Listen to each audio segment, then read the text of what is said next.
Buenas, buenas, buenas. Ya estamos por aquí para dejaros un poquito de tiempo para que os conectéis. Estamos esperando a que se conecte César. Buenas, buenas. César, esperamos a ver si se conecta César.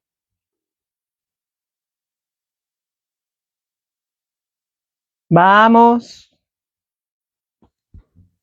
Vamos. Hola chicos, estamos esperando a que se conecte César. Venga. Vamos a ver si no tarda. César, ya te tengo aquí, venga. Muy bien. Muy bien. Buenas. Ya tenemos a César. Muy ¿Qué bien. tal? Muy bien. ¿Y tú? Muy bien, aquí estamos, de Bien. viernes. Perfecto. Vamos a dejar que la gente se vaya conectando. Uy, qué bien. ¿Y cuánta gente? ¿Cómo está Vale. Coco? Pues aquí está, al lado. Ven, Coquito, ven aquí. Ven ahí, Coco, que te veamos. Venga. Buenas, chicos y chicas. Hola, Coco. Pero qué Ahí guapo. dentro. Qué guapo. ¿Ya estás mejor? Está mucho mejor ya está curadito casi del todo. Bueno, casi no, está curado ya del todo. La práctica ya curado, ¿no? Sí, Perfecto. ya está del todo bien. Pues Ven aquí. nada, chicos, os dejamos unos minutitos para empezar con esta entrevista, porque sepáis que yo tengo preparado aquí un buen arsenal para César, que hoy me va a hacer una confesión completa. César, dices que tienes cuerda, ¿no? Sí, sí, yo a mí me tendrás que parar varias veces seguramente. Yo No te cuando voy a parar, empiezo, ¿eh? No te voy a parar. Te puedes explayar. vale, pues perfecto entonces. ¿Cuánta gente? Esto es maravilloso. Bueno, pues como veo que hay mucha gente, voy a hacer una cosa, porque la otra vez, la verdad es que estaban haciendo preguntas durante la entrevista y, Ujú. hombre, no puedo contratar un moderador. Entonces, como no doy abasto, pues después de cada preguntilla os voy a dejar unos segundillos, un turnillo para que le preguntéis cosas a César, ¿vale? Y así, pues esto no se convierte solo en un monólogo, sino que Ujú. interactuamos entre todos y es un poquito más divertido. ¿Qué os parece? Guay, ¿no? Muy Perfecto. perfecto. Muy bien, vale. Pues unos minutitos más y vamos a empezar. Ujú. Para que conozcáis bien a César del Álamo, director y guionista, que además de haber dirigido varios cortometrajes, varios largometrajes, también ha trabajado como guionista de otros proyectos, ¿verdad? Sí, sí, sí. Efectivamente. Ahora te voy a hacer una autopsia, Bueno, una biopsia. una biopsia mejor, y pues nada, nos vas a contar todito de ti. Y por supuesto te voy a preguntar por todos tus trabajos, porque me he leído tu biografía de pe a pa. Muy bien, fenomenal, has hecho los deberes. Hombre, he hecho los deberes muy bien hechos. De aquí con todos estos apuntes detrás también. ¿Eh? Ha sido hoy la imagen de intelectual. Buenas, buenas, buenas, chicos y chicas, a todos los recién llegados y recién llegadas. ¿Qué tal? Se presenta una tarde entretenida. Bueno, pues como quedan 5 minutitos para empezar, yo no sé qué piensa César, pero yo creo que si queréis, podemos ya empezar con el mambo. ¿Usted qué opina, caballero? Por mí, venga, vamos, al lío. Venga, vamos al lío, venga. Pues como ya he dicho, César del Álamo hace poquitos meses nos ha presentado su última película, Fantasmagoría, que se puede encontrar en Prime Video. Es así. Así es, Yo así es. he hecho bien los deberes y la he visto. Además, la he visto con un fondo muy crítico, que lo sepas, ¿eh? Así Vale. como, muy bien. Pero él lleva ya muchísimos años al pie del cañón trabajando. Se nota que es una persona súper, súper, súper apasionada por el cine. Es, ¿no? ¿Sí? Sí, sí, totalmente. Y Totalmente. yo, pues, te estoy haciendo una presentación aquí como la que te mereces de gala, pero Ujú. resulta que a mí lo que me apetece es que mis invitados se presenten ellos mismos. Entonces te voy a pedir, venga, date cuerda, explícale a la gente quién es César del Álamo.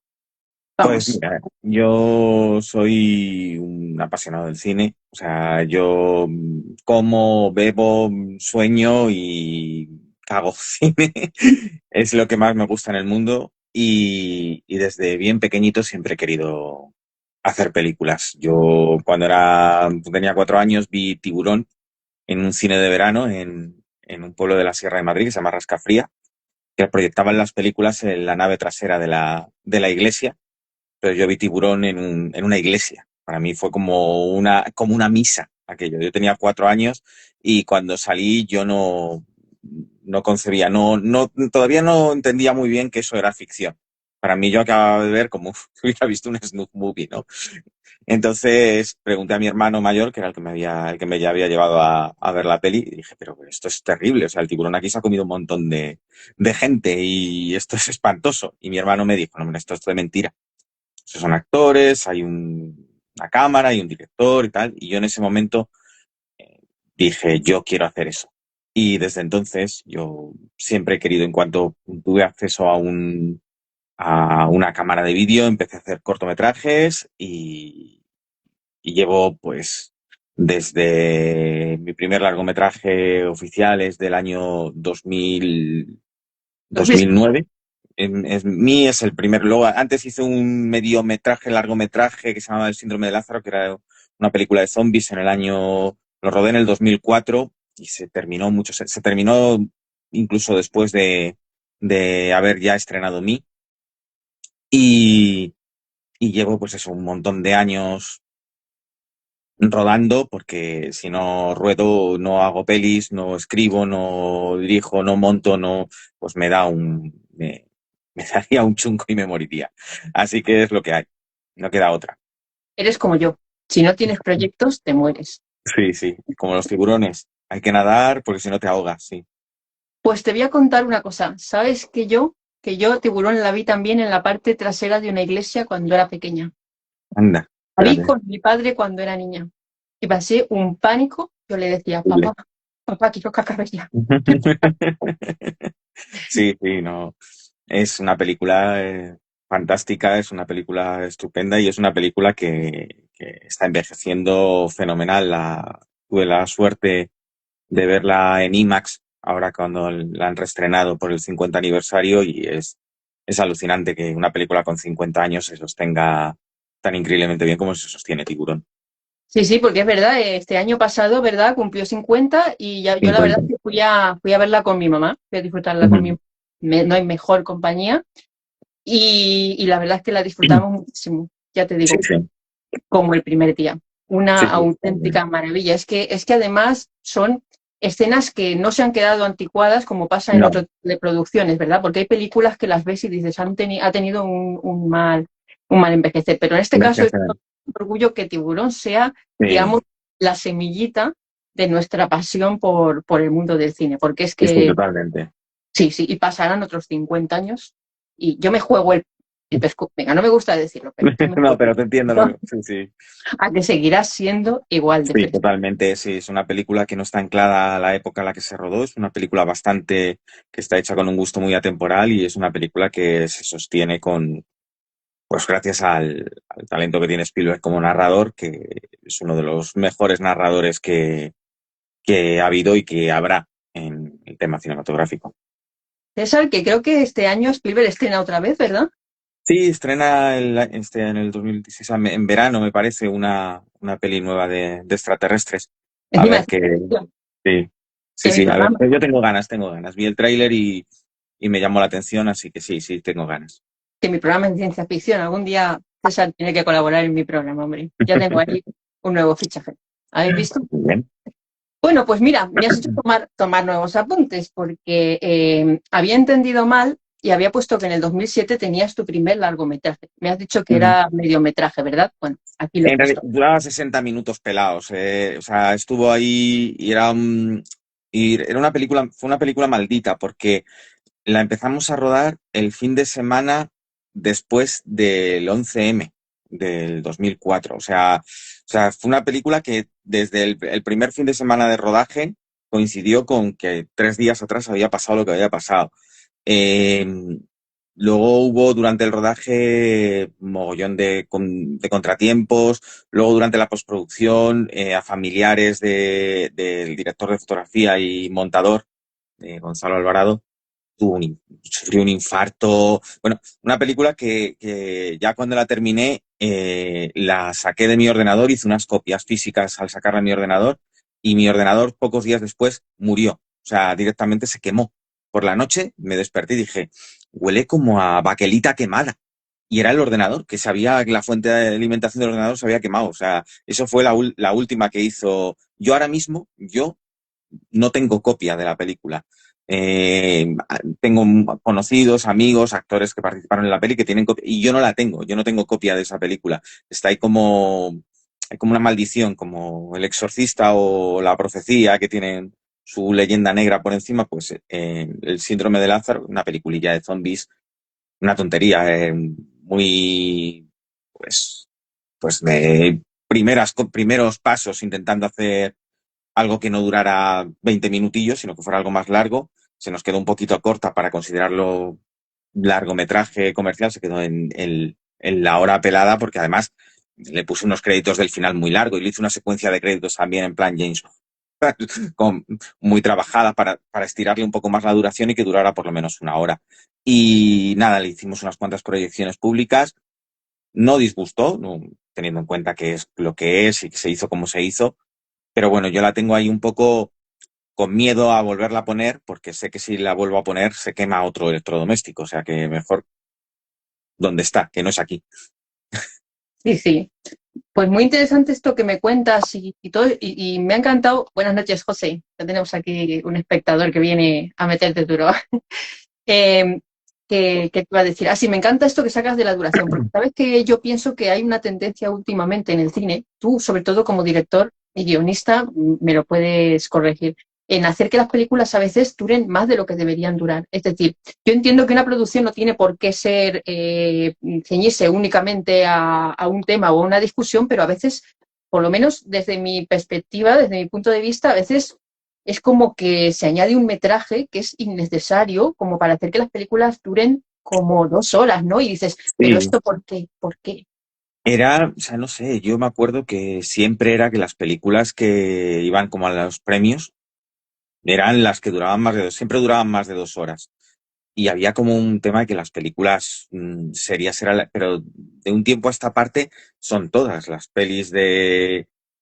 Yo entiendo que cuando se hacían sobre todo las superproducciones en los 70 y en los primeros 80 más, pues siempre tenían una duración que rondaba las 2 horas, ¿no? Desde películas de catástrofes, que si La aventura del Poseidón o Superman, las primeras películas mm, mm, de estudio más espectáculo, tal y como lo conocemos hoy en día, nacieron pues, a consecuencia de Tiburón, que por cierto dura 2 horas y 5 minutos, si no me equivoco.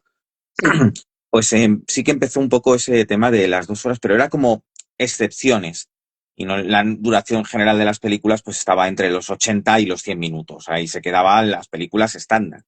Y, y de un tiempo a esta parte, efectivamente, o sea, raro es que una superproducción no baje de las 2 horas y media.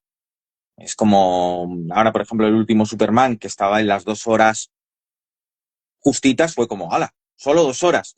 No como el Endgame o Infinity Wars, que estaban casi en las 3 horas, si no estaban ya en las 3 horas. O El Señor de los Anillos, que estaban todas en las 3 horas, incluso El Retorno del Rey en casi cuatro. Titanic, 3 horas y pico. Los Avatar, 3 horas.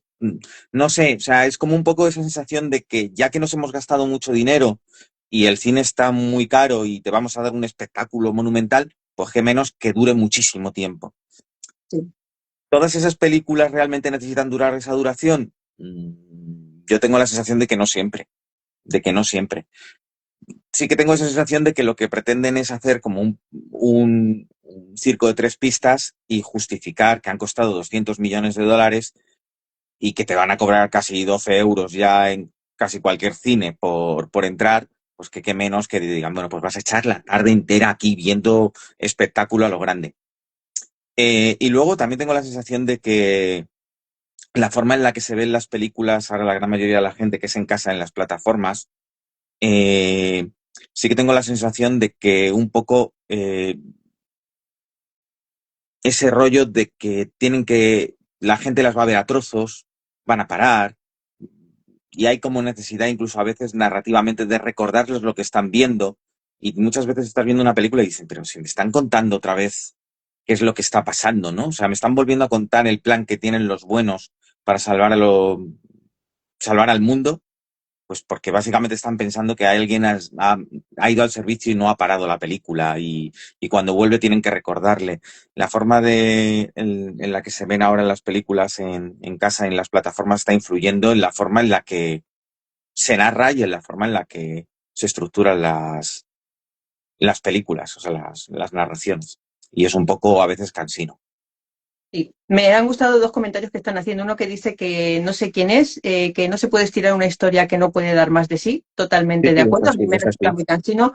Y José que dice que una película, más de una hora y media, si no es lo que el viento se llevó, nada. No, hay muchas películas que duran lo que... La verdad, hay películas que duran lo que tienen que durar. Y ese lo que tienen que durar puede ser 70 minutos o menos, pues yo qué sé, como por ejemplo Dumbo, que dura 65 minutos pelados, o mira, están poniendo aquí las películas de las duraciones de Sí. las películas de Hitchcock. Hitchcock Gracias por la lista, José. nunca Gracias. fue mesurado en sus duraciones, pero son películas que tienen un ritmo increíblemente ajustado y duran lo que tienen que durar. Tú no puedes ver eh, mm, por ejemplo, La Trama o Topaz Frenesí o y Los pájaros, que fíjate, son casi 2 horas, y decir, ¿le quitaría estas escenas? No, no le puede, duran lo que tienen que durar. Y no sé, hay películas muy largas que duran lo que tienen que durar. Es así, y tienen el ritmo, porque no siempre el ritmo tiene que ser rapidito, puede ser muy pausado el ritmo de una película porque es el que necesita la narración, cada historia es un mundo. Ujú. Pero sí que es verdad que yo tengo muchas veces la sensación de que hay películas que son redundantes, que son repetitivas, porque están pensando en que la gente las va a ver en casa como si como si fueran series. Y cada X minutos van a parar y a lo mejor siguen al día siguiente, o a lo mejor, pues eso, van al baño, o paran porque han recibido mensajes en el móvil, y hay cada X minutos, pues como hacían con el teatro isabelino, ¿no? Que cada X tiempo había que volver a contar qué es lo que estaba pasando porque la gente estaba entrando y saliendo de la corrala donde se estaba representando la obra. Entonces, cada X minutos había que volver a contar que Hamlet es el príncipe de Dinamarca, que han matado a su padre y que quiere vengarse de su tío. Y había que recordárselo a la gente, no por recordárselo a la gente, sino porque había gente nueva que había entrado y estaban así. Entonces, bueno, pues es una forma de...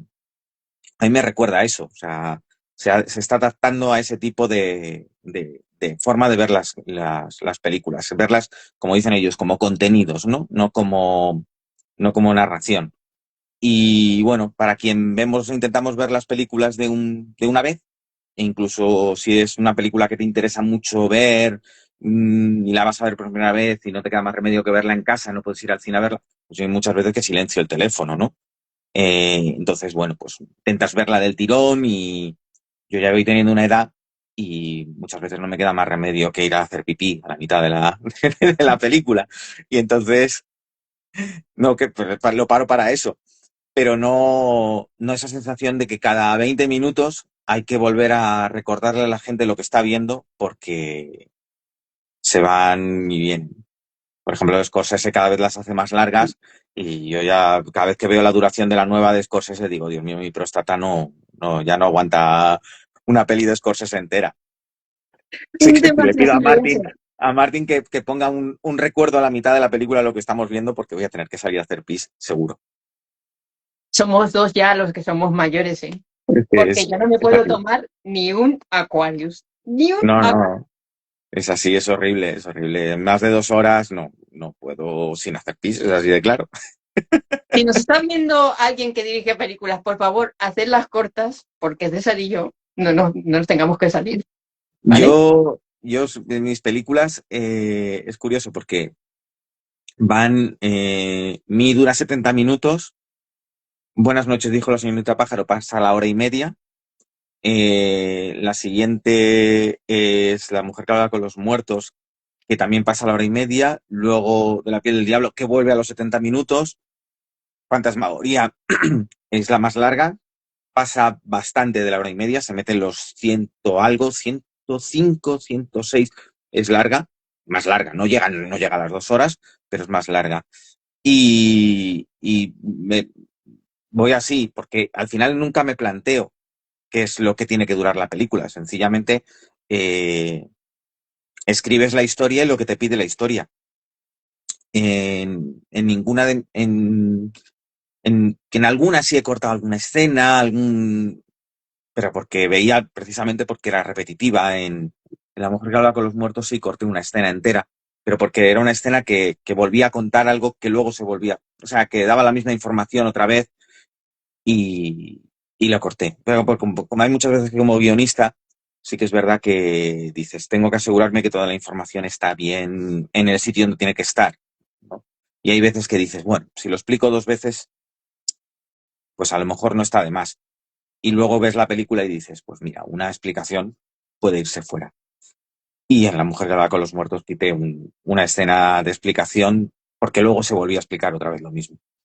Pero la duración al final a mí no me preocupa. Si alguna vez hago una película que la historia me pide que dure 3 horas o que tenga que dividirla en 2 películas o algo así, pues será porque es lo que pide la historia, no porque a mí me apetezca que la película dure 200 minutos. Ujú. Por favor, no me spoileres porque tengo aquí una lista entera para hacerte preguntas de todas tus películas y estás empezando ya. Ya voy Ya, yéndome.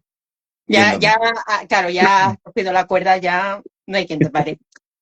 Bueno, que estábamos hablando de tu trabajo, el primero de tus trabajos, que era así un poco más largo, que era el síndrome de Lázaro. Vale, me Sí. habías dicho que era una peliculita de zombies. Te voy a hacer Sí. dos preguntas. Primero, ¿cómo es embarcarse en algo como rodar algo un poco, con un poquito más de miga, un largometraje por primera vez?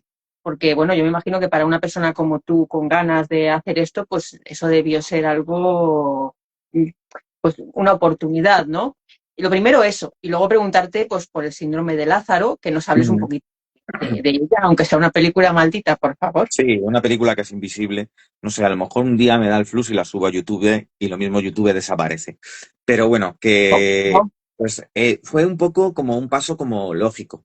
Lo que pasa es que en la época en la que yo lo hice, ahora hoy en día eh, cualquiera puede rodar un largometraje o bueno, una película con una calidad aceptable porque ahí es fácil, hasta con un móvil puedes rodar algo que luzca aceptablemente bien, hay programas de edición muy buenos que te permiten eh, darle un acabado bastante profesional a cualquier cosa al mínimo que te lo propongas, con presupuestos súper ajustados, puedes hacer trabajos muy interesantes. Y hay gente que está haciendo cosas muy guays con muy poquito dinero y con muy poquitos medios y consigues difusión, hay muchas plataformas de streaming a las que puedes acceder, pues, y si no, pues lo que he dicho antes, subir a YouTube o, o miles de formas de mostrar tu trabajo. Pues cuando yo hice el síndrome de Lázaro, rodar un largometraje en vídeo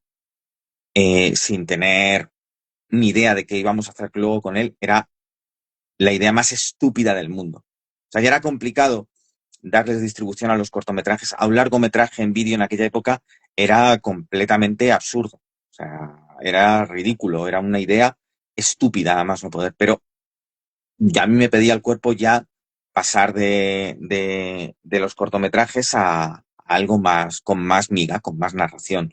Ya te digo, la cosa luego se quedó un poquito más ajustada de duración, pero bueno, fue un paso que yo necesitaba dar antes de hacer la que considero realmente que es mi primera película, que es mí. O sea, el síndrome de Lázaro está ahí, pero no es realmente mi primera película. Ujú. Y bueno, era una película de zombies al estilo un poco de Lucio Fulci, más narrativamente que de gore, porque no teníamos mucho dinero para efectos especiales y bueno, pues tenía lo justo de sangre y maquillaje y tal. Y era una película pues más bien una narrativa un poco en la línea de las pelis del Fulci, un poco así porque sí, ¿no?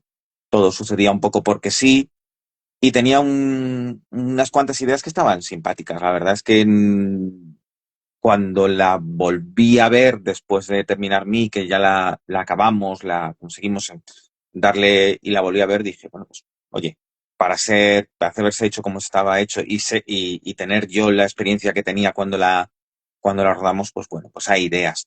No es un trabajo muy amateur. Es, es muy, en algunas cosas es muy pobretón, pero luego tiene algunas ideas y no descarto algún día recuperar la de las ideas que había en esa peli para otra historia de zombies que algún día lo mismo me da otra vez por hacer alguna de zombies. Pero bueno, era una cosa que había que hacer, que necesitaba hacer, y si no la hubiera hecho, pues posiblemente no hubiera hecho lo que hice después. Ujú. Me acabas de recordar el chico que me terminó de tatuar el brazo, Ujú.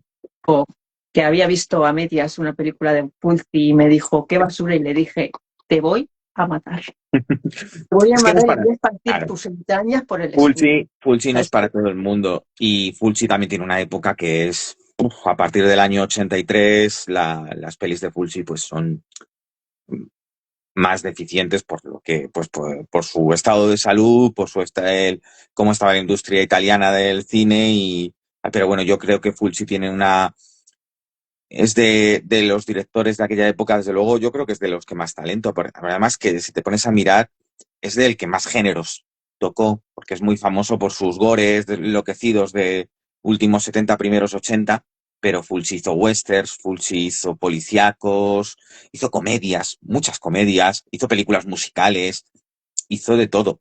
Y era un tipo muy inteligente, era un tipo muy culto, empezó como crítico de arte, era un hombre muy, muy, muy inteligente y esa cultura se ve muchas veces que tiene muchas influencias de Francis Bacon en muchas películas. Una lagartija con piel de mujer, que a mí me parece una película visualmente Preciosa. apabullante. O sea,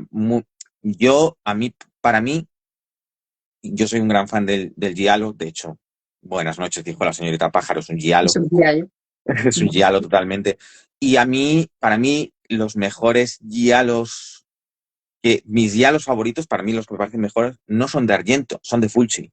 Son Siete notas en negro y Una lagartija con piel de mujer, que para mí son mis principales influencias cuando toco el género del diálogo. O sea, sí que es verdad que hay algunas cosas que también tomo de Argento, pero no te quedan, bueno, que Argento ya había cogido de Baba y tal, que son inherentes al género, la, lo que ha visto el protagonista que no puede recordar, los guantes negros, todo ese tipo de cosas, pero estéticamente y narrativamente me parece mucho más interesante el diálogo de Fulci que el de Argento. Y Fulci me parece pues un director que todo el mundo recuerda por pues, sus gores, algunos de ellos a partir del año 83 bastante torpones y que ves, pues, dice el rollo, pues Zombie 3, ¿no? Pues para ver con los amigos con cerveza y de reírnos, ¿no?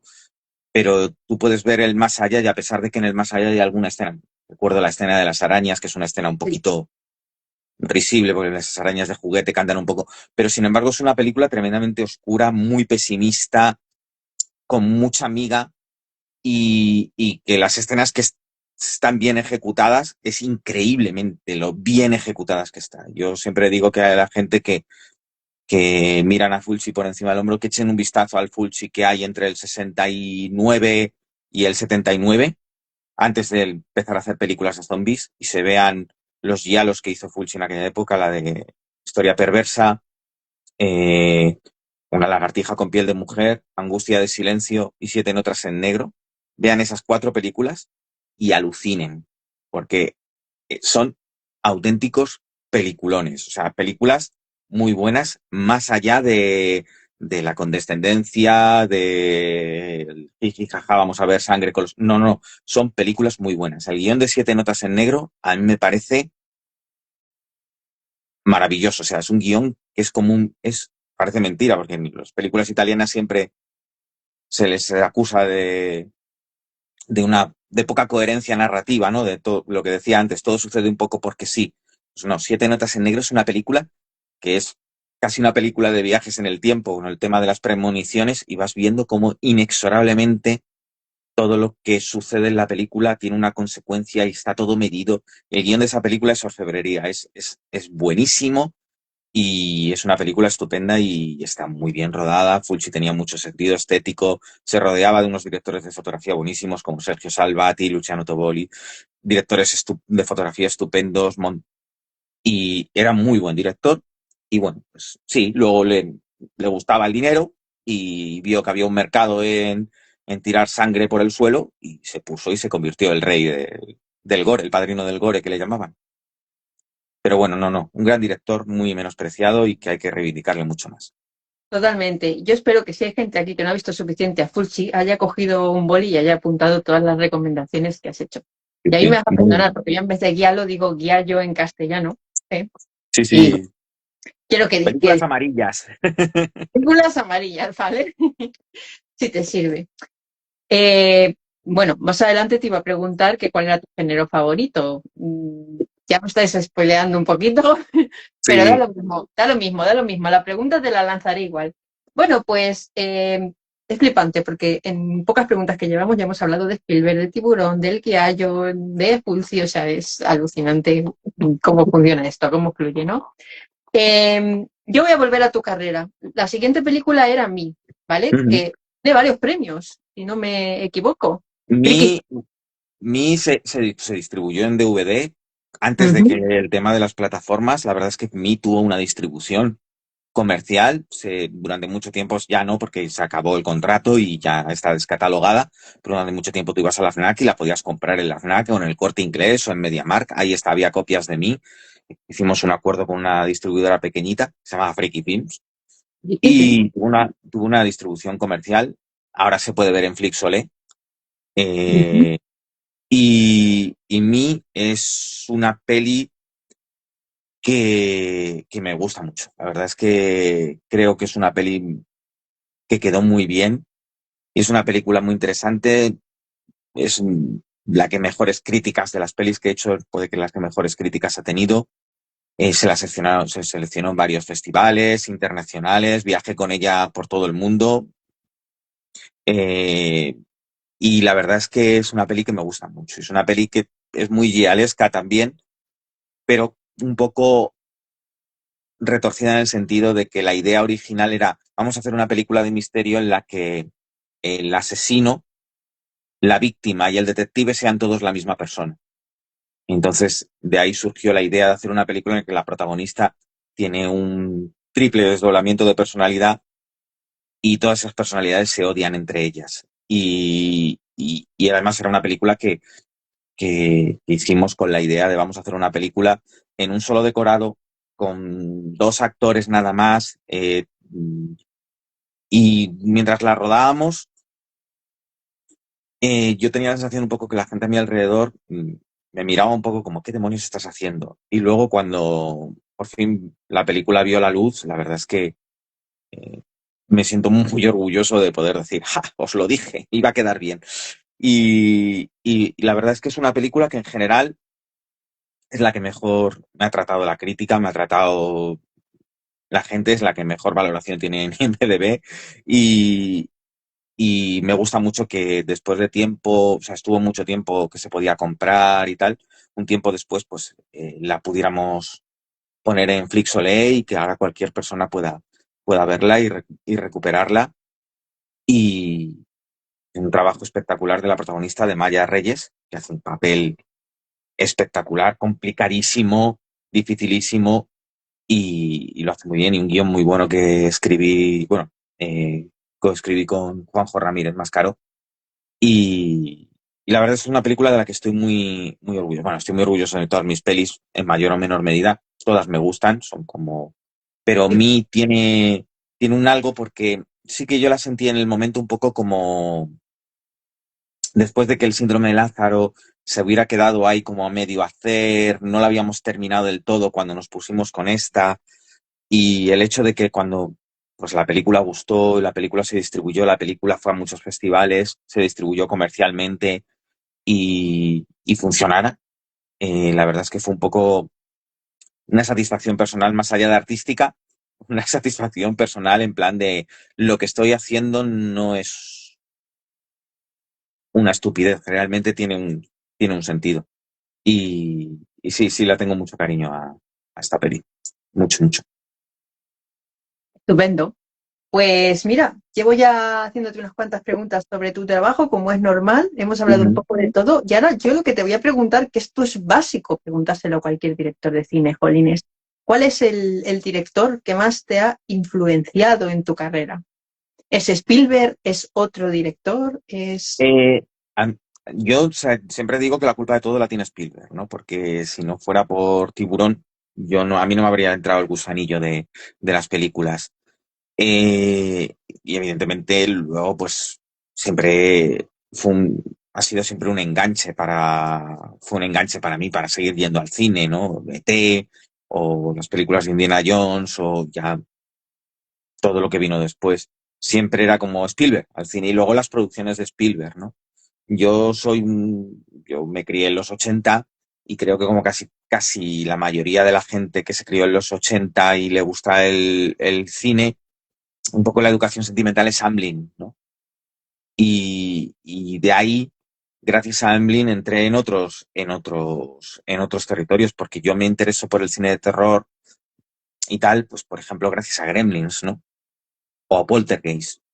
Y gracias a haber visto Gremlins o haber visto Poltergeist, pues me interesó por otras pelis de esos directores, ¿no? O sea, yo veo La Matanza de Texas porque había visto Poltergeist. Y vi Piraña y Aullidos porque había visto ET. Entonces es un poco como que te vas a entrar. Y a partir de ahí empiezas a entrar a otros sitios. Desde La Matanza de Texas saltas a Las colinas tienen ojos. Y te empieza a interesar Wes Craven. Y de ahí, pues también pues pasas yo qué sé, a La Cosa. La Cosa llegó directamente, no fue un rebote. La Cosa apareció en mi vida directamente. Entonces Carpenter, que es otro de mis directores favoritos, entró él solito, sin que sin Amblin de por medio, ¿no? Y, y ya, bueno, pues de ahí pues te empiezas a interesar empiezas a interesarte por el cine de otros países y empiezas a ver películas italianas, empiezas a ver películas alemanas. Cuando empecé a interesarme por rodar y como no tenía dinero para poder rodar en cine, empecé a pensar a ver si podía rodar en vídeo, pues también me interesé un poco por ver cosas del ultragore alemán, aunque nunca he sintonizado mucho con el ultragore en general, ¿no? No me ha interesado el gore por el gore, o sea, me quedo un poco en la troma, porque al fin y al cabo son comedias, ¿no? Entonces me quedo ahí un poco, pero a mí el ultragore alemán no me gustaba, ni siquiera Jörg Buttgereit, que no es lo mismo que Olaf Winterbach y eh, no me llamaba mucho, pero sí que es verdad que vi Black Pass y ¿cómo se llama esta otra? Ay, no me acuerdo. Violent Seed y otra más que como de episodios que se llama ¿The Burning Moon? ¿Puede ser? Burning Moon. Sí, Burning Moon. No, Las vi en su en momento, VHS, en claro. Las VHS. vi en su momento, sí, porque además se empezaron a editarlas en VHS, empezó a sacarlas, salían en copias. Al principio, yo me acuerdo que incluso o sea, llegué a ver Guinea Pig cuando todo el mundo creíamos que era de verdad. O sea, yo vi el segundo capítulo de Guinea Pig pensando que lo que estaba viendo le estaba diciendo, esto no, hay algo aquí que no me cuadra, porque evidentemente si esto fuera real, no se hubieran molestado en cambiar la cámara de sitio cada 2 por 3 y está demasiado bien iluminado. Entonces algo empezó a salir la mosca por detrás de la oreja y me sentó muy bien para mi conciencia enterarme años después, pocos, gracias a Dios, de que era falso, de que era una serie de películas cortas y que dos de ellas simulaban ser snuff, pero que no lo eran, Sí. gracias a Dios. Y, pero bueno, yo empecé a mirar cosas que estaban rodadas en vídeo precisamente por eso, porque tenía curiosidad de saber y era un poco como decirle a los amigos, coño, mirad esta gente en Alemania o en Japón o en otros sitios que están rodando en vídeo y las películas luego las enseñan, las distribuyen y tienen una salida, o sea, se pueden ver. No tenemos que gastarnos un dineral en celuloide para luego comérnoslo con patatas. O sea, si nos vamos a tener que comer con patatas el corto o la película o lo que sea, pues que por lo menos no nos hayamos gastado mucho dinero. Y entonces, bueno, pues eso te abre mucho. Y bueno, luego ya, pues evidentemente, te pones a ver cine serio y ya ves, pues te metes en la Nouvelle Vague, te metes con Antonioni, te metes con Bertolucci Sí, y te empiezas a ver todo, todo, todo, todo. Y yo, pues eso, es que no le hago ascos absolutamente a nada. Entonces lo veo todo, todo, todo. Y me puedo comer una película sueca de arte y ensayo como mal gusto, ¿sabes? O sea, otro tipo que también lo mismo, un señor que se había hecho una película a base de fines de semana, pues había que ver lo que había hecho. claro. Claro, descubrir a un tío que yo cuando vi Mal Gusto la primera vez dije, esto es la hostia. O sea, yo estaba acostumbrado a ver óperas primas de otros directores y tal, pero en aquella época yo cuando vi Mal Gusto solamente había hecho Meet the Feebles, aparte de Mal Gusto, todavía no había hecho Braindead.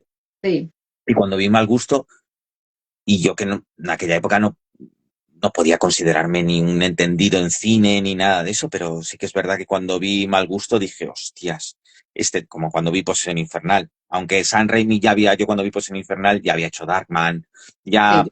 ya estaba, ya era una voz conocida, pero cuando vi Mal Gusto fue como, porque yo ya empecé a percibir cosas, trucos de montaje, ideas. Claro, hay un momento, el que no haya visto Mal Gusto, que le eche un vistazo, porque es una película divertidísima, pero que desde el punto de vista, si te gusta el cine, analizarlas desde un punto de vista cinematográfico es flipante. Hay una escena en la que Peter Jackson, que hace de actor en la película, se pelea consigo mismo. Hace dos personajes y se pelean. O sea, es un prodigio de montaje. Es alucinante. O sea, es una película que hay que poner en escuelas de montaje para decirles, miren, señores, fíjense lo que se puede hacer siendo inteligente a la hora de montar. O sea, no necesitas ni siquiera dos actores para hacer una pelea. Con uno puedes De hacerla. hecho, ¿no? Es alucinante. Y bueno, pues de ahí salió todo, de pues eso, de buscar qué es lo que había hecho gente sin dinero y cómo lo movían. Pues empecé a meterme a ver todo lo que caía en mis manos. Ujú. Y bueno, pues que director favorito, todos y ninguno, como Darkman, ¿sabes? Sí, bueno, te pasa como a mí, ¿no? Como nos pasa un poco a todos, ¿no? Hemos visto tantas películas que ya no sabemos a qué. Yo te diría Kubrick, porque para mí La Naranja Mecánica es el epítome.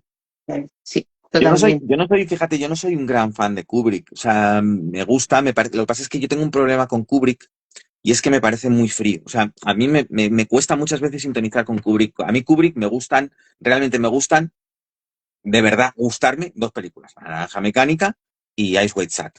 Son las dos películas de Kubrick que realmente me gustan. De todas las demás pelis de Kubrick, vamos, me parece un director espectacular, me parece que tiene un sentido estético de la hostia, pero me parece un señor increíblemente frío. ¿Qué sucede? Que tanto en La Naranja Mecánica como en Ice White Shut, esa frialdad es impepinable para la narración, entonces me va muy bien. Pero a mí, por ejemplo, tengo broncas con gente, porque a mí El Resplandor no me gusta. Es que Me no me encanta. gusta, es que no me gusta, es que no puedo con ella, es que me parece que va tan a la contra de lo que realmente debería ser esa historia, y luego pues eso, creo que tiene uno de los mayores errores de casting de la historia, que es Jack Nicholson, que es un actor que me flipa, que me encanta Jack Nicholson, pero que no puedes poner a Jack Nicholson a hacer ese personaje, porque es que desde el segundo uno ese tío está loco. O sea, tú estás viendo El Resplandor y digo, bueno, ¿qué diferencia hay cuando coge el hacha, cuando llega al hotel? Si está igual de mal de la cabeza. Es una película que tengo la sensación, bueno, no tengo la sensación, está confirmado por el propio Kubrick. La hizo porque necesitaba un éxito de taquilla después de meterse la hostia que se metió con Barry Lyndon. Y como vio que el cine de terror con El Exorcista, con La Profecía, tenía salida comercial y al mismo tiempo eran películas que estaban bien consideradas artísticamente, pues dijo, voy a hacer una peli de terror. Y entró en un género que realmente a él no le gustaba ni terminaba de entender. Y yo, yo entiendo que a la gente le guste, pero cuando alguien me dice que es la mejor película de terror de todos los tiempos, me dan ganas de ponerme a repartir hostias.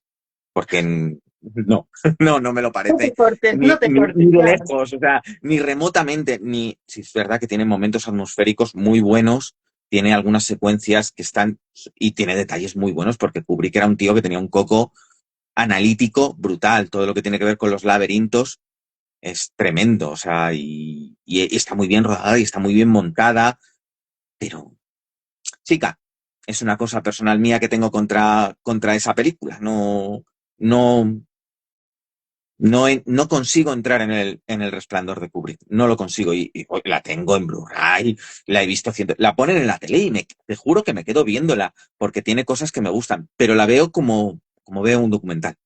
No entro en ella como en una película. Una Me vas a maravilla. matar.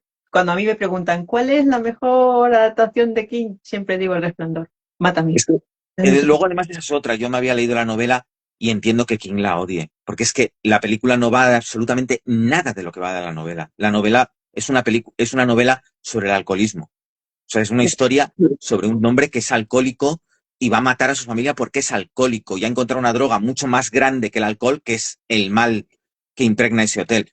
En Claro. la película no hay absolutamente nada de eso. Es una de las obras más autobiográficas de King. Siempre todas las obras de King son muy autobiográficas, pero El Resplandor habla de cosas muy jodidas por las que estaba pasando King en ese momento y que todavía le duran, que es sus adicciones al alcohol y a las drogas, que duran unos cuantos años más, hasta el año 80 y tantos, está muy, muy, muy, muy metido en el alcohol y la droga. Y es una obra en la que él está hablando de algo terrible, o sea, de cómo él mismo ve que el hecho de beber le convierte en algo peligroso para su familia. Y en la película no hay nada de eso. No hay absolutamente nada de eso. Ni siquiera el tratamiento de los fantasmas tiene nada que ver con el de la novela. Bueno, yo puedo entender que cosas como lo de los setos andantes y cosas así, pues bueno, pues a lo mejor es un poco, funciona a lo mejor mejor escrito que visto, ¿no? Porque puede parecer un poco demasiado.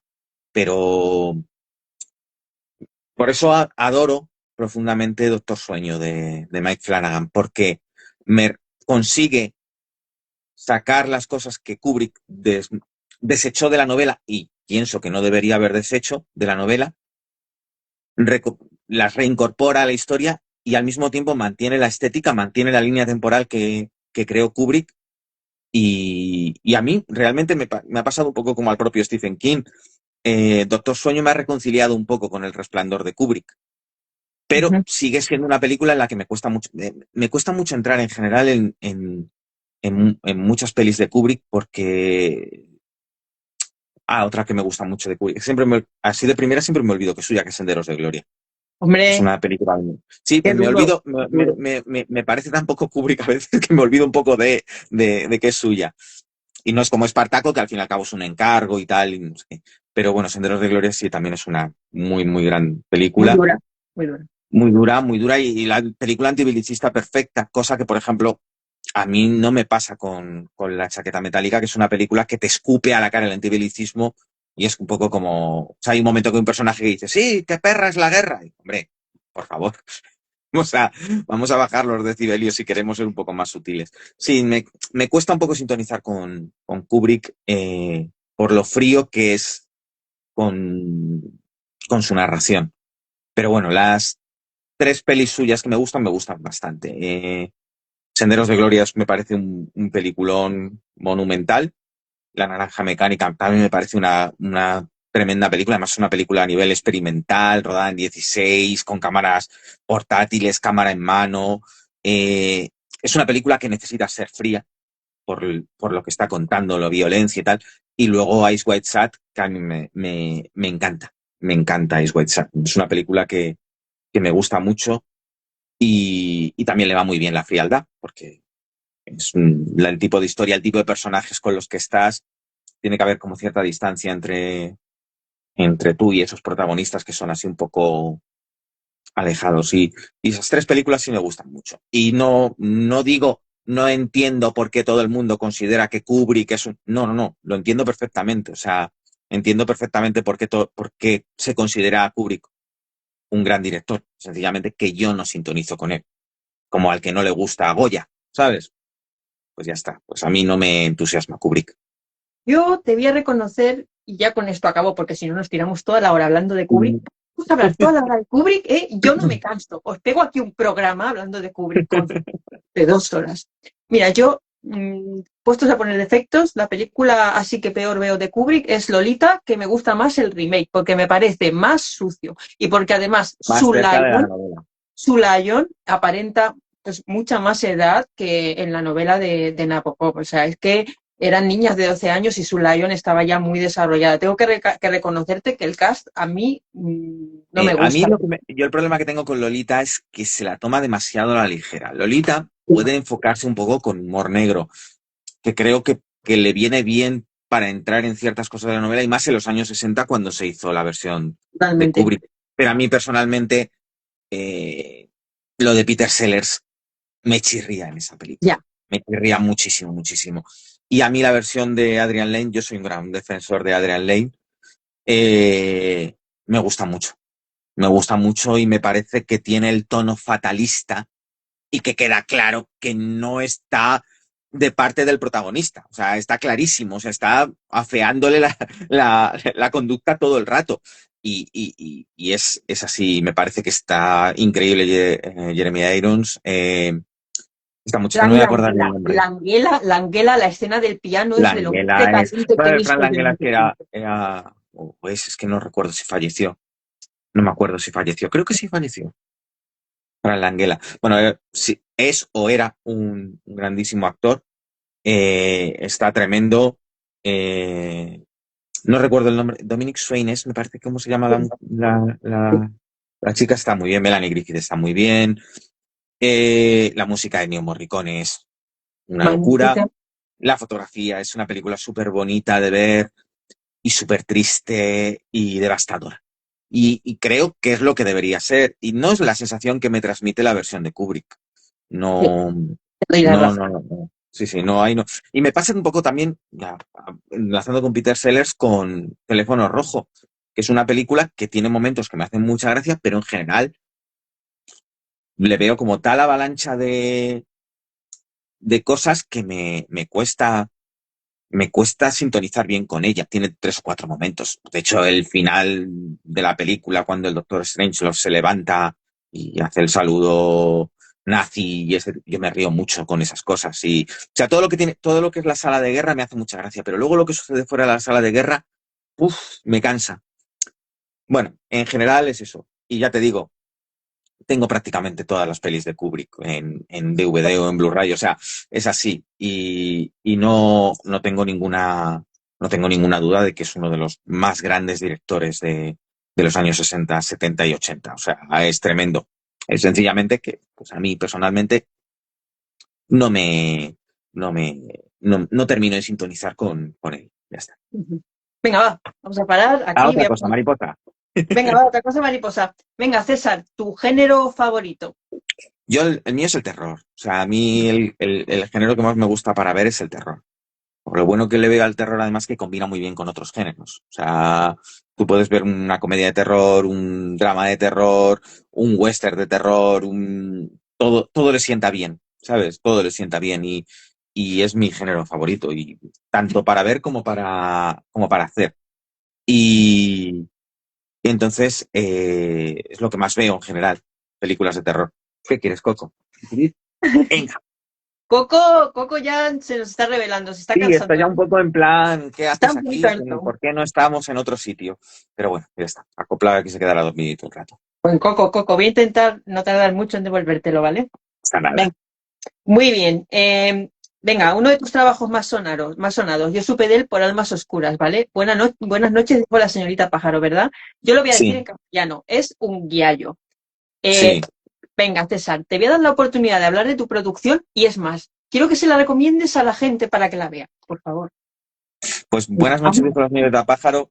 Es una peli de terror y suspense que nació con la idea de hacer una peli de terror y suspense en la que nadie fuera capaz de descubrir quién es el asesino.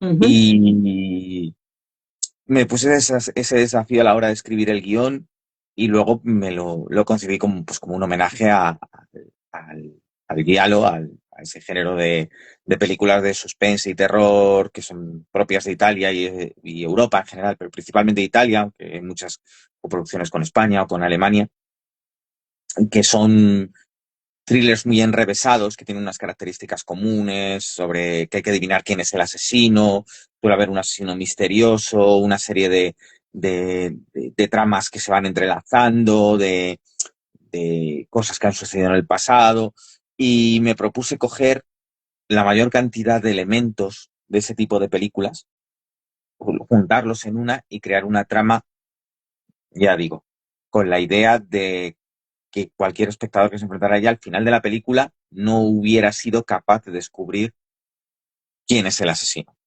Y si tú has visto la película, ya sabes a qué me refiero, porque Sí, pero no hagamos hay mucho. spoiler, por favor. No, Por favor, no no, vamos a no, no, no, spoilear. no. No, el primer interesado en no hacer spoilers soy yo. Entonces, bueno, yo creo que en mayor o menor medida conseguí ese propósito. Y bueno, en un principio el guión se concibió para, después de hacer mí, lo escribí después de hacer mí, se basaba en un cortometraje que hice en el año 2001, se llama El Cuervo de las Plumas Blancas, y partiendo de la premisa de ese cortometraje, pues desarrollé el guión del largometraje. Y mi idea era, después de mí, voy a ver si, con toda suerte, puedo colocar este guión y hacerlo con más presupuesto, con más medios, a un nivel más profesional. No, eso no pasó. Nadie se interesó por el guión, yo lo mandé a sitios, me dijeron que no se aceptaban guiones no solicitados y empecé a desarrollar otros proyectos que no salieron adelante y al final cogí, me volví a leer el guión y digo, si cambio tres cosas y alguna cosa la apaño así con un poco de indulgencia por parte del espectador, Ujú. eh, lo puedo rodar. Y lo rodamos. Y se rodó a base de fines de semana, porque yo estaba trabajando. El dinero que ganaba trabajando, trabajaba en la Filmoteca, en Filmoteca Española, y lo que ganaba en el curro de lunes a viernes, pues se iba gastando en los fines de semana en rodar la película. Y se rodó en 20 días, repartido en fines de semana, y con un reparto súper entregado, con unos actores que lo dieron todo. Ángela Bog hizo un trabajo estupendo, vamos, curró lo que no está escrito por la película, pero vamos, todos. Y la verdad es que quedé muy satisfecho y luego ganó premios en festivales, se proyectó en el Festival de Sitges, fuimos a lo mismo, por todo el mundo.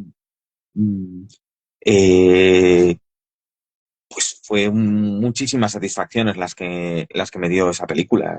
Realmente fui muy feliz. Se estrenó comercialmente en el Artistic Metropol, estuvo 2 semanas en cartel, llenando prácticamente todos los días.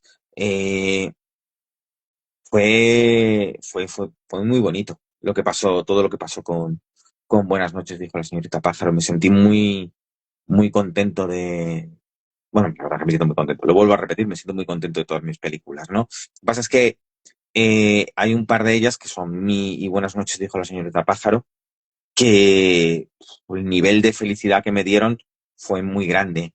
Otras no tanto, incluso alguna fue un poquito bajona lo que pasó con ellas después, pero eh, Buenas noches, dijo la señorita Pájaro, fue tremendo. Además, gracias a ella conocí a gente fantástica con la que he trabajado después y bueno, yo ya había trabajado con María Reyes y Chema Coloma, que salen en casi todas mis películas. Y, pero a consecuencia de Buenas noches conocí a Roxandra Oanchea, que luego ha salido también en todas mis películas a posteriori. Y bueno, pues él fue la primera vez que trabajé con Norberto Ramos del Val, que luego he sido guionista y director de foto de tres pelis suyas, una de ellas se estrenará ahora en febrero. Y la verdad es que fue muy satisfactorio y la verdad es que la película pues es lo que es, está hecha con los medios que está hecho, pero creo que a mí me satisface mucho a nivel artístico cómo quedó la película y cómo la Ujú. hicimos, la lucha que fue por sacarla adelante y tuvimos mucha suerte. Entró, a través de Chema Coloma, entró en la película Jaime Adalid, que entró haciendo un pequeño papelito de policía, pero luego colaboró con la producción y gracias a él conseguimos rodar en una casa fantástica, que es donde sucede todo el final de la película, una casa con un sótano precioso, una maravilla de sitio para rodar y nos consiguió también una oficina donde rodamos la comisaría. Gracias a él la película luce mucho mejor de lo que hubiera lucido si él no hubiera entrado en la producción. Y la verdad es que no tengo nada más que palabras de agradecimiento absolutamente a todos los que participaron en la película y estoy muy, muy, muy, muy contento también de cómo quedó. Perfecto. Voy a revisar la chuleta porque tengo aquí toda tu filmografía entera. Mientras tanto, si queréis despotricar de algo que estamos diciendo, hablad ahora o callad para siempre. Dale para siempre. Venga, muy bien.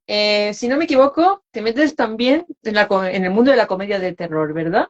Sí, Con la mujer que te hablaba hablaba con con... los míos. Ujú, Sí, muy bien.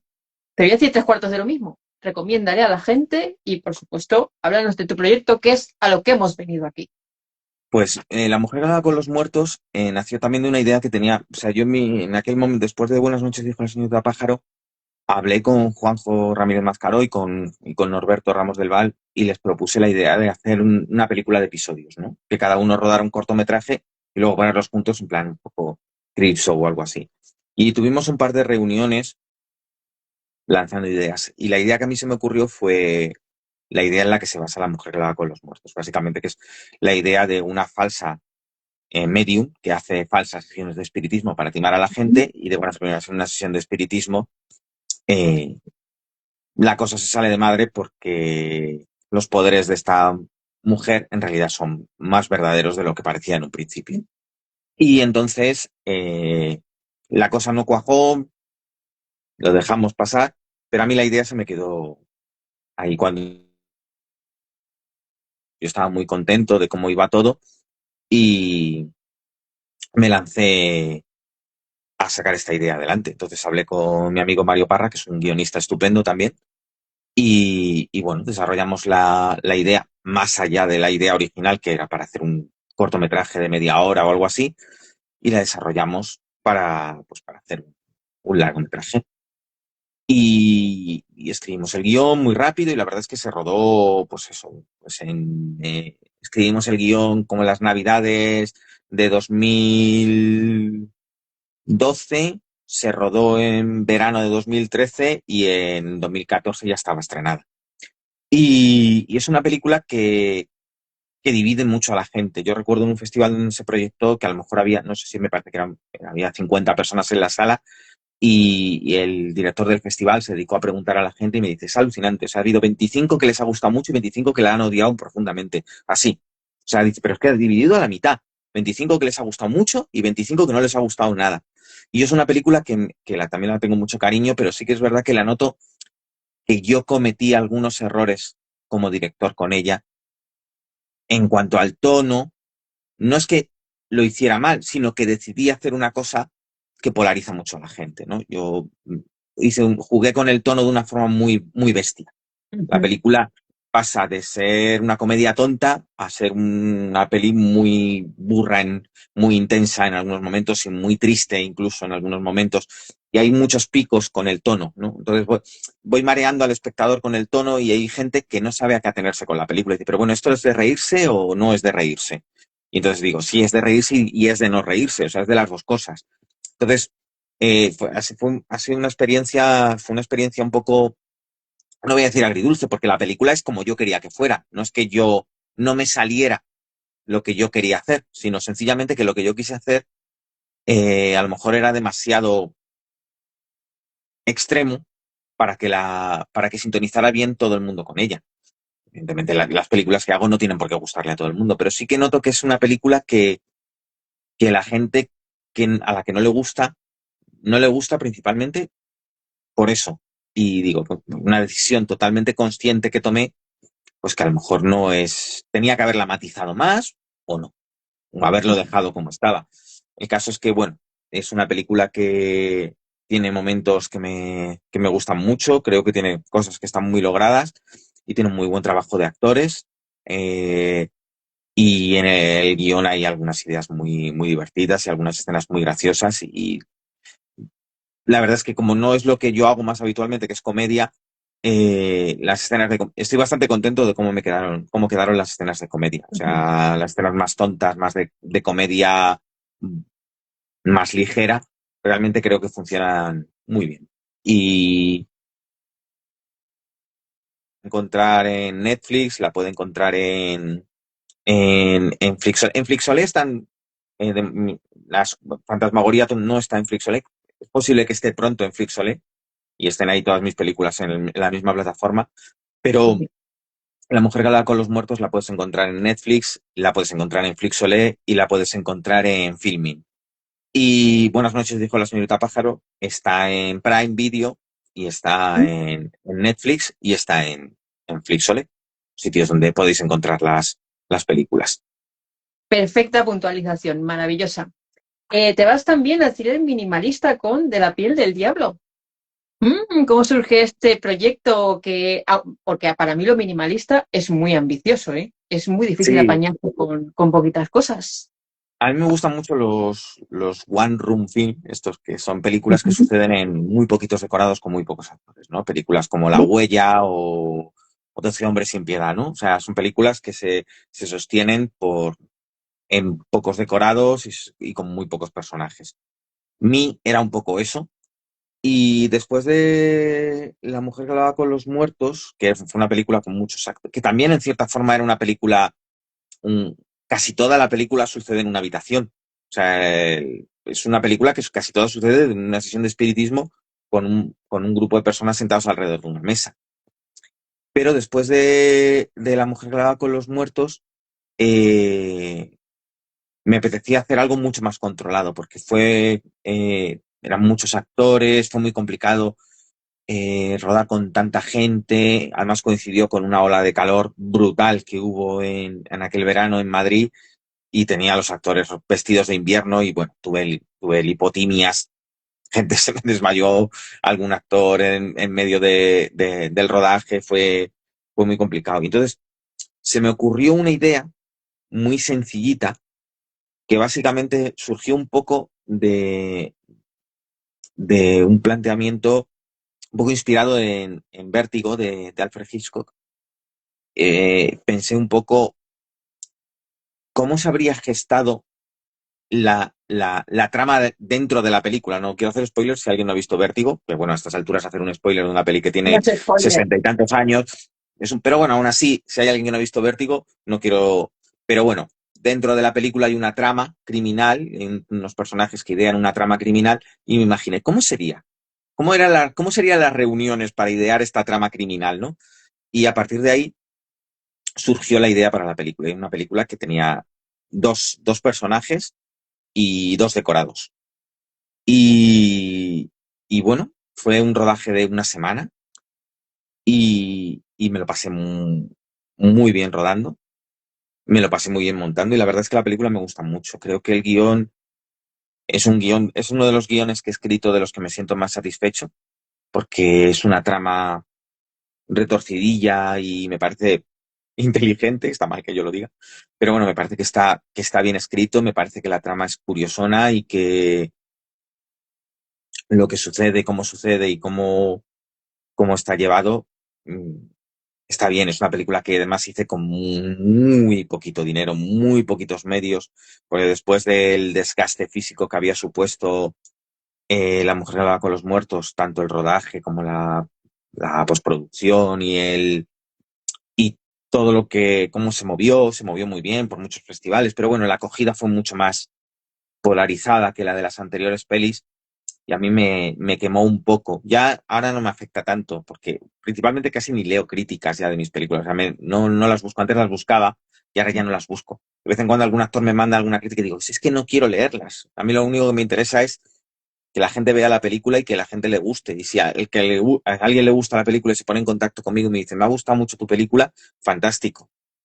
Pero tampoco me interesa leer lo que profesional, una crítica y sobre todo una mala crítica. Y bueno, pues estaba un poco quemado y esta película fue un poco como un desahogo. Y me lo pasé bien y estoy muy contento también de La piel del diablo. Está también en Flixolé y es una peli cortita y yo creo que es entretenida y animo a la gente a que las vean todas. O sea, pero vamos, que esta en particular es de mis películas en la que es menos de terror, es más un thriller, más al uso, aunque tiene algunas pequeñas pinceladitas de terror, en general es más un thriller mucho más convencional, entre comillas, Ujú. porque convencional tampoco es, pero bueno, una cosa más accesible en general, ¿no? Y, Y bueno, pues la verdad es que estoy contento del trabajo de los actores, estoy contento de cómo quedó la película y sobre todo pues es una película que el equipo técnico era prácticamente yo solo. O sea, había gente que venía a ayudarme, pero ni siquiera había varias personas y cada día venía uno a echarme una mano. Y tuve dos ayudantes de dirección y venía un día uno y otro día venía otro y ese mismo hacía operador.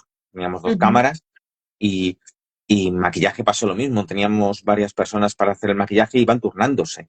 Y, y hubo incluso algún día en el que estaba yo solo como equipo técnico. Entonces, bueno, pues la verdad es que fue una experiencia a nivel artístico como muy enriquecedora, porque fue como Juan Palomo Sí. y, y, y me lo pasé muy bien haciéndola y fue un poco como, bueno, si otra vez me veo en estas de que no consigo que nadie me ayude a hacer una película, pues sé que la puedo hacer yo solo y ya está. Ujú. Solamente Perfecto. necesitaré actores, porque Obviamente. No os asustéis si me veis apuntar, yo soy así. Yo hago las entrevistas y apunto cosas de mis invitados, pero no les hago vudú ni nada de eso. No te asustes, ya está. Bueno, eh, has trabajado además de como director, decíamos como guionista y como director de fotografía.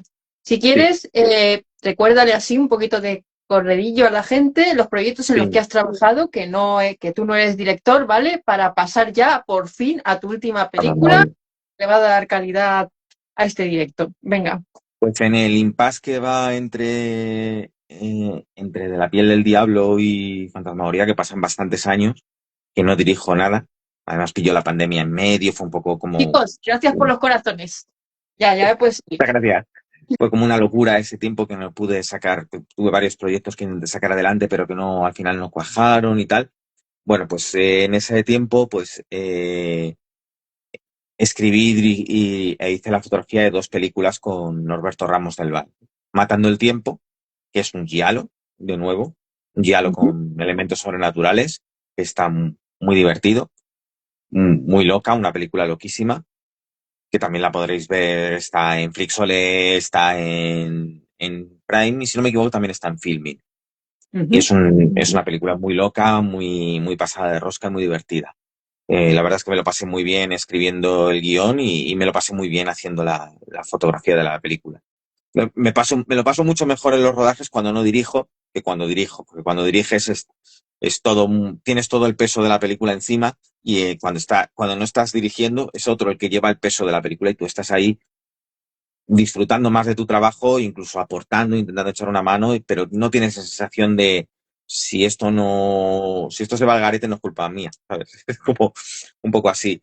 Y, y luego al año siguiente hicimos otra película que es un thriller también muy loco y muy divertido que se llama Giro Final, que, que también escribí el guión junto con Norberto e hice la fotografía.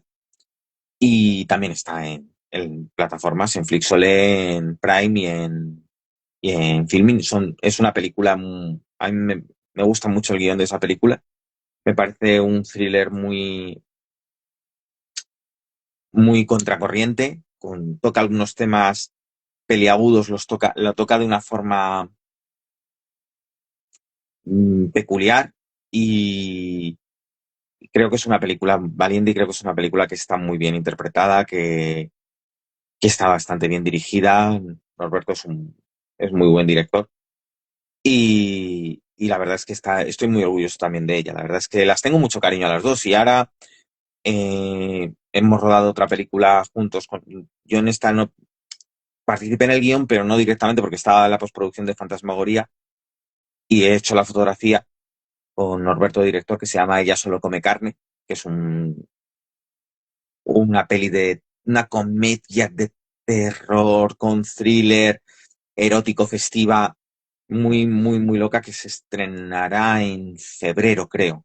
Bueno, ya os mantendré informados de cuándo exactamente, pero vamos, que va a sorprender mucho. Es una película muy loca, muy extraña, pero muy divertida. Y es cortita, es lo bueno que tiene sobre todo. Y la verdad es que mis colaboraciones con Norberto pues han sido siempre muy satisfactorias. Luego él me ha ayudado a mí a sacar adelante tanto Fantasmagoría como la película que estamos preparando ahora.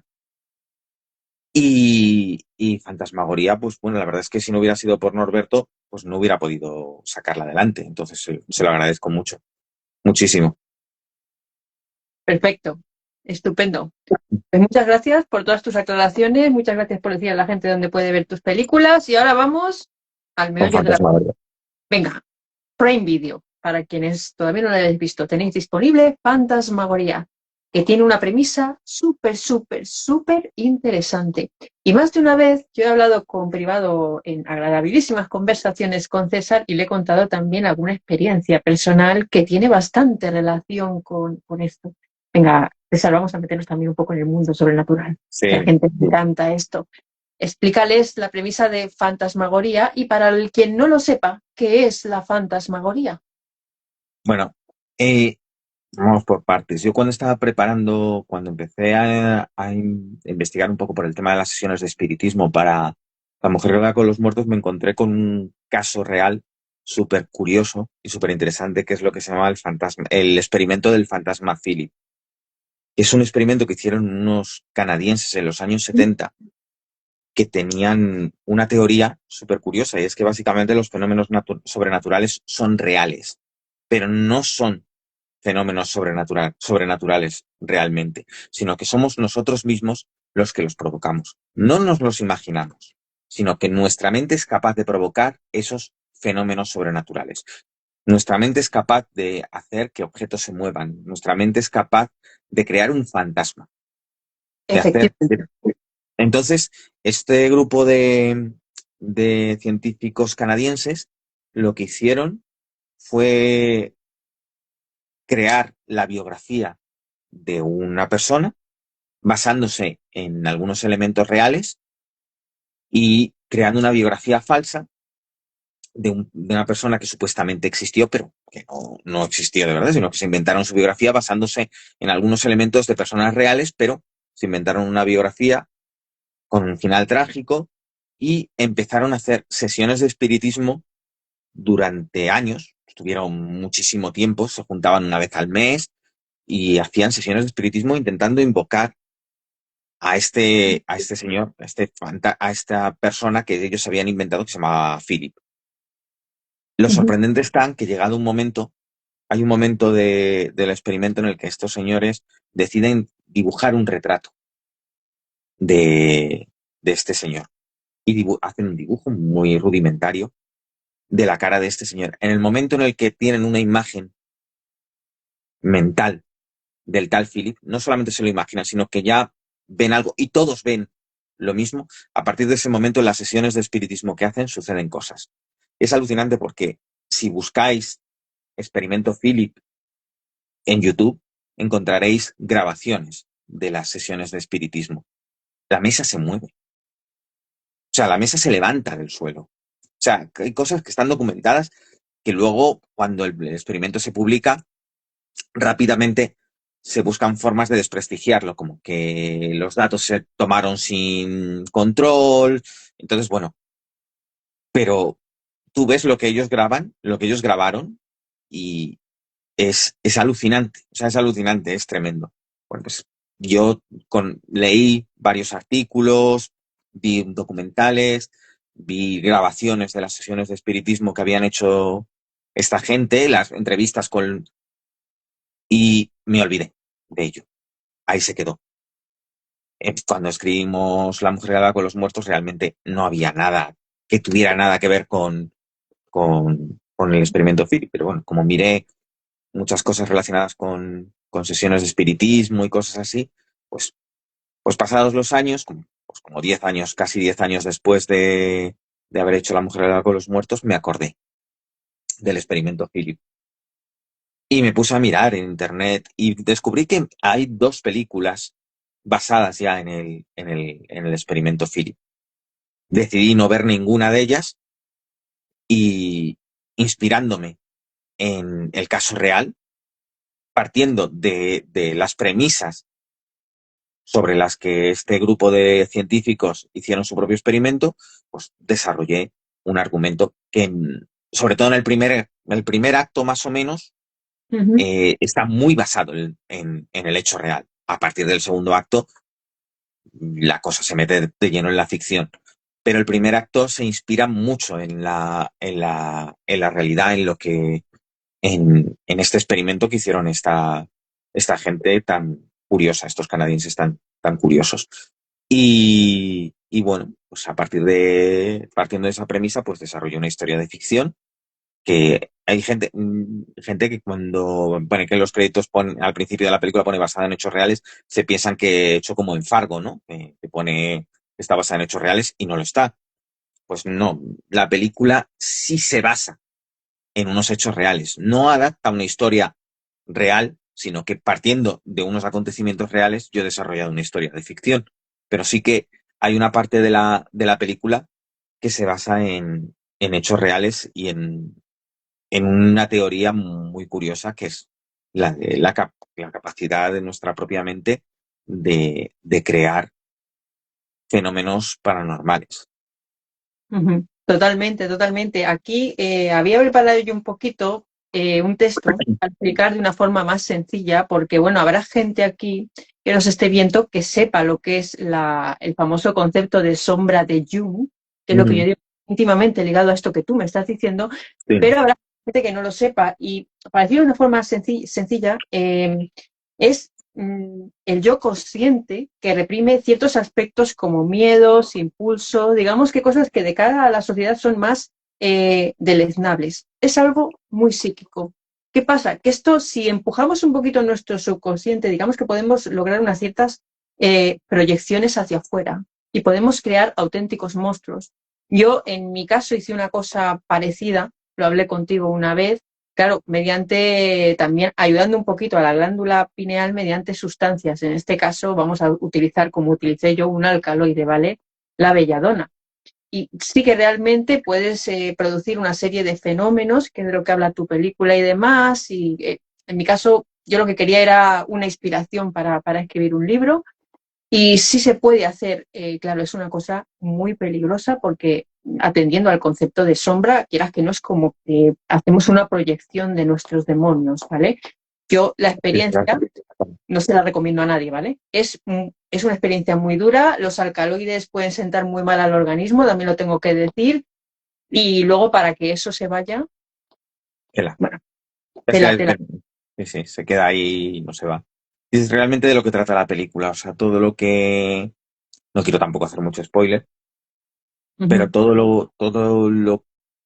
todo lo que sucede tiene que ver con lo que ocultan los personajes, con sus yos Sí, ocultos, con esas sombras que no quieren enseñar al mundo. sí. Y bueno, se desencadena en un último acto realmente pasado de rosca, que es lo que pretendía, que además, bueno, yo me propuse también igual, lo mismo, hacer un último acto muy largo, o sea, un clímax de suspense y terror muy largo, muy, muy, muy pasado de rosca, y quería, pues eso, que el último acto de película fuera, y luego además, un poco hacer creer al espectador que la cosa va por un lado, y en un momento dado la película hace y empieza a ir por otro camino, no completamente distinto, tiene su lógica dentro de la narración de la película, pero sí que quería jugar un poco con las expectativas del espectador y con lo que él creía que está viendo, con lo que los espectadores piensan que ahora va a pasar esto otro, y de buenas a primeras jugar un poco con ese tipo de expectativas del espectador. Sí, Y es bueno, cierto que toma unos derroteros muy diferentes, pero como decimos, no vamos a hacer spoiler. Queremos que lo veáis. Queremos que, pues, que opinéis. ¿Vale? y nada, es una película de terror, en el fondo es una peli de terror bastante clásica, incluso en lo formal, es una película que está rodada de una forma muy clasicota, con- jugando más con el plano medio, con el plano americano que con el primer plano. Eh, es la primera película que ruedo en formato panorámico en 2:41 y jugando con el formato panorámico, intentando aprovecharlo y jugar con los movimientos de los... Pues es una película bastante coral, tiene muchos personajes y la verdad es que también fue muy satisfactorio. Fue un rodaje también muy complicado porque las agendas de la gente a veces es muy difícil coordinarlas y los actores estuvieron juntos muy poquitas veces. O sea, hay escenas en las que los actores están, todos los personajes están todos juntos, pero yo no tenía a todos los actores a la vez. Entonces yo las escenas las tenía que rodar a trocitos, ¿no? Por Ya. secciones. Tenía que llevar todo muy planificado, pero eh, fue un rodaje muy agradable, en el que todo el mundo se volcó mucho con la historia, se volcó mucho con sus personajes, con, y creo que tiene momentos que están muy logrados, que están muy cerca, como cualquier persona que haga algo artístico lo sabe, entre lo que tienes aquí y lo que consigues al final, a veces hay tal abismo que hay veces que dices, jo, no tiene nada que ver con lo que yo pretendía en un principio. Pues esta película está muy cerca de lo que me imaginaba cuando empecé a pensar en ella, a nivel estético, a nivel de ritmo, a nivel de todo. Quería hacer una película muy, muy al estilo pues, de películas como, bueno, hay mucho homenaje a Richard Matheson, hay muchísimo de La leyenda de la casa del infierno, eh, hay muchos elementos de Haunting.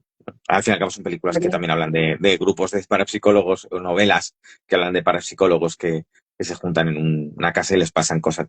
Por culpa precisamente de sus propios demonios interiores, les suceden cosas.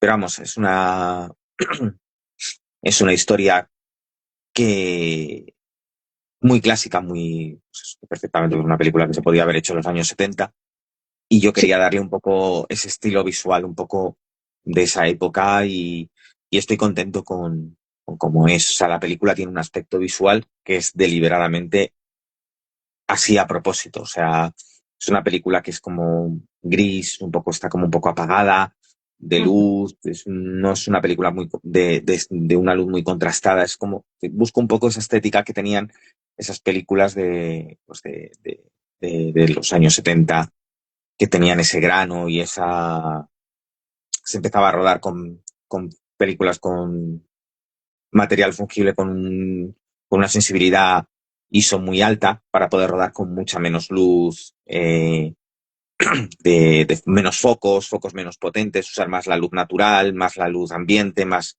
luz motivada.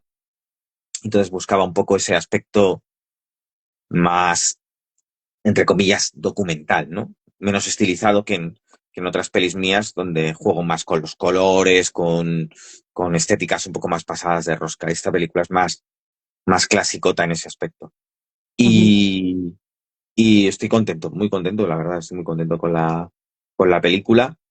Eh, en general, la gente que la ha visto, pues parece que les gusta, como todo. También me han pasado alguna crítica por ahí nefasta y alguna persona que la ha puesto muy a caldo, pero en general la gente que se ha puesto en contacto conmigo, tanto gente que conozco como gente que no conozco de nada y me ha escrito para decirme, oye, he visto tu película y me ha sorprendido gratamente, pues la verdad es que a mí me llena.